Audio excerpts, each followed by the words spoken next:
আসসালামু আলাইকুম, কেমন আছেন সবাই? আশা করি আলহামদুলিল্লাহ সবাই অনেক অনেক অনেক অনেক ভালো আছেন। তো আমিও আলহামদুলিল্লাহ আল্লাহর রহমতে আপনারা দোয়ায় অনেক অনেক ভালো আছি। তো সবাই ভালো আছেন নি এটা অবশ্যই কমেন্টসের মধ্যে এই বইন্ডারে জানাইবেন, আর কে কোন জেলা থেকে দেখতে আছেন এই বইন্ডার ভিডিওটা এটা অবশ্যই জানাইবেন। তো একদিন একটা ভিডিওর মধ্যে কইছিলাম আমার দাদি থেকে শিকুন্যা কামরাঙ্গার বত্তার একটা রেসিপি শেয়ার করলাম সবার লগে।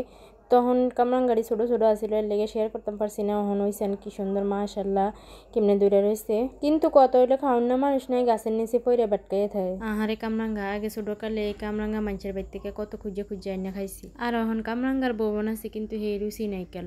গাছের নিচে দিয়ে কেউ যাতে লাগলো হুরমিকেল নজর হলে তাহলে ছাইয়ে থাকে, উলদে উলদে হয়ে থাকে, ফাইকা দেখতে কি সুন্দর লাগে। তা আমি আবার ছাইয়া ছাইয়া বেশিরভাগ কাঁচাড়িয়ে ফারছি, কি লেগে বত্তার লাগে হয়েছে যে কাঁচাড়িয়ে বালা, আর ফাংনাড়ি হইলে কিছু মিষ্টি মিষ্টি লাগে। বত্তা মিষ্টি মিষ্টি লাগলে কি ভাল লাগেনি? ওইসান মাশাল্লাহ ফাইকা কত সুন্দর কালার হয়েছে। মনে মনে চিন্তা করতেছি এই কামরাঙ্গা দিয়ে আরেকদিন আচার বানাম। তো যাই হোক, কামরাঙ্গা ফাড়াটারা শেষ করলাম, ফাইরা বুড়ে বেড়ি দপ্পর হয়ে গাছের থেকে নামলাম। নামা ঘর আইয়া কামরাঙ্গা গাড়ি ধুয়ে টুয়ে লইতেছি, ধুইয়া কুটটা মুটটা এবার এডিরে হিদ্দর মধ্যে বয়াইছি। তো যাই হোক, কামরাঙ্গাড়ি হিদ দইতে অন্য কামড়ি সাইরা হিন দিয়ে যাইয়া। তো এন হইলো যে 2-3টা রহুন চুল্লা লইছি। তো আমরা ঘরের মধ্যে বড় রহুন আসিল না, যা ছোট ছোট রহুন এডিরে চুল্লা মুল্লা লইছি। তো আবার আনো শুকনা মরিচ করা পরিমাণ মতো লইছি। তো আমরা যারা টক জাতীয় খানা বেশি পছন্দ করি, টক কন আর সুক্কা কন, আমরা আঞ্চলিক ভাষায় আমরা সুক্কায় কই। কামরাঙ্গা দিয়ে এই ভর্তাটা যে কত মজার হয় একবার বানাইয়া খাইয়া চাইয়েন। তো এনের মধ্যে আবার আমি বাড়তাম বই লইছি, শুকনা মরিচ টিরি কুদুর লবণ দিয়া বাড়া দিয়ে এলাম। তো এই রেসিপিটা হইলো যে দাদির কাছের থেকে শিখুন না। আর দাদি কত রেসিপি যে জানতো আল্লাহ। আর দাদির কাছে কিচ্ছু হালানি যেত না, অপচয় বললে কোনো কথা নাই। আর দাদি দেখতাম আগে টোয়াইয়া টোয়াইয়া আবি যাবি এটা হেরা কত কিছু রানতো। তো কইতাম বউ এডি কিতা জানি রান্ধে, এডি কেডা খাইবো। আমরা দাদিরে আমরা বুবু ডাহি, কেউ দাদি ডাহে, কেউ বুবু ডাহে, কেউ দাদু ডাহে, আমরা দাদিরে বুবু এ ডাহি। তো কইতাম বউ এডি কিতা রান্ধা শুরু করছেন, এডি কেডা খাইবো। তো কইতো থাকতো রাখা চাই খাইম। আর দাদি যে কোনো কিছু রানতে লাগলে আগে না হেরে হুঁড়ি উড়ে রাখতাম, কিন্তু পরে যে এটো খাইতাম না। আমরা তো সবাই প্রথমে খাইতাম চাইতাম না। তো কিতা করতো, প্লেটের মধ্যে কটা ভাত লইতো, লইয়া তো যে তরকারিটা রানছে এইডারে লইতো, লইয়া এবার এটারে মাখতো, মাইকা এই জন্য একটা লোক মাহাত এই জন্য একটা লোক মাহাত। তো আমরা কইতাম না না খাইতাম না খাইতাম না খাইতাম না, কিন্তু জোর করে হইলেও একটা লোকমা দিত। এই লোকমাটা খাইয়া এবার ঘুরে গাইরে আইয়া আবার কইতাম চাইবু আরেকটা লোকমা দোসে। তো আর দাদি কইতো কা অহন আবার আরেকটা কা এত কর না বলে খাইতি না।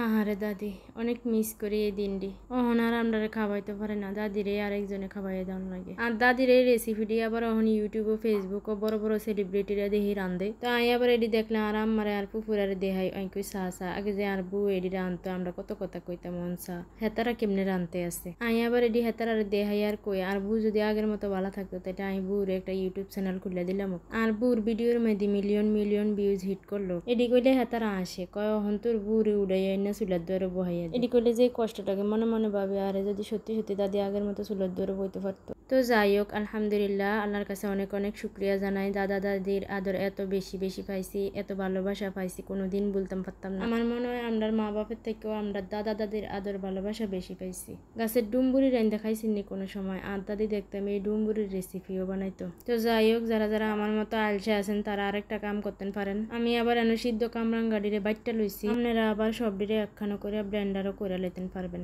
কামরাঙ্গাড়ি আবার কাঁচাও দন যায়, কিন্তু সিদ্ধ করে দিলে টকটা কদুর কম লাগে, বত্তাটা বেশি মজা হয়। তো যারা আমার মতো শুক্কা বেশি খান তারা কাঁচাও দিয়ে লেতেন পারবেন। মানে হলো যে কামরাঙ্গা রসুন মরিচ কাঁচা একখানো ব্লেন্ডার করে লেতেন পারবেন। তো যাই হোক, বাইরে যেই বৃষ্টি হইতে আছে আমি ঘরের মধ্যে চুলাটা জ্বালাই দিছি, দিয়া ওই যে বত্তার লগে দেখছিলেন পেঁয়াজ ডিরে কুটে রাখছি, এই পেঁয়াজ ডিরে গরম তেলটার মধ্যে দিয়ে দিছি, দিয়া কত লাইরা সাইরা পেঁয়াজ দিয়ে যখন লাল হয়ে সারছে তখনই দিয়ে দিছি বাটা রহুন মরিচ আর কামরাঙ্গাটা ওই সানিন দিয়ে। আবার যেই বৃষ্টি পড়তে আছে তো বত্তাটারে 5-6 মিনিট লাইরা সাইরা উড়াইয়া লাইছি।